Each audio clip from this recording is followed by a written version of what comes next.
My name is James Penberthy. I'm a writer of music, and I've always been a writer of music, at least in my mind. Whether my music's any good, whether you like it or whether you don't, it expresses me.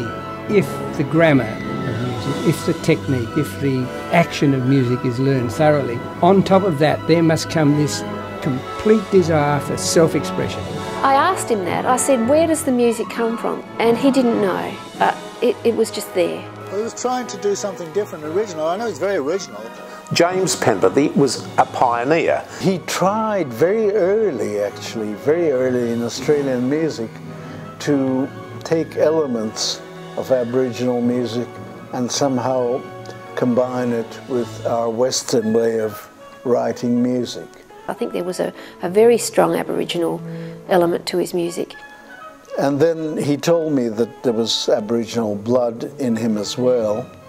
Young upcoming musicians just could see no future for themselves. Because if it wasn't for James, I wouldn't have had a career, would I? He put me on the front page of the paper, didn't he? James Penberthy pointed the way forward for a lot of younger composers. Now came a period which Hines later called the golden years of Australian music. There were 4 years in which people like Don Banks, Peter Sculthorpe, Wilfred Lehman, Rex Hopcroft, Graham Archer, names so numerous I couldn't mention, and the instructors were great teachers with counterpoint like Nixon, Jimmy Steele, who loved harmony as nobody else ever did, Jean Gauthier to teach the violin, the Kurtz trio, the Kurtz quartet, the Spivakovsky trio, Lindsay Biggins' piano.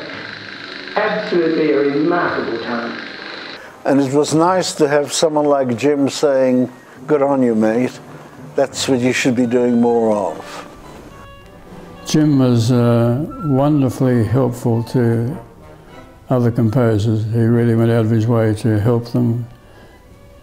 He used his own money from time to time, I guess, on it, and was the most dedicated composer for other composers that I remember. In fact, I think to his detriment, he didn't push his own works. He pushed the concept of Australian composition. He was a perfect example of a person who was the most successful failure you'd ever seen. He was larger than life, and the fact that he had all these wives was part of that larger than life thing. I think he made every female feel like the one and only on the planet, and it was charming. He was very intrigued with the feminine. You couldn't keep up to the continual retinue of these women parading up and down, and everyone fell for him hopelessly.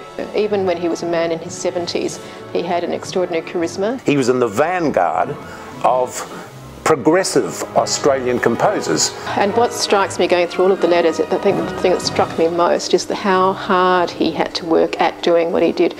And he could see that as soon as anybody put their head above the surface and exhibited any form of greatness, it was chopped off. It was a constant battle to get music played. It seems to me sad that in despair he gave up. His name should be up there in bright lights as one of our leading composers of the 60s through to the 90s, and it's a sad indictment.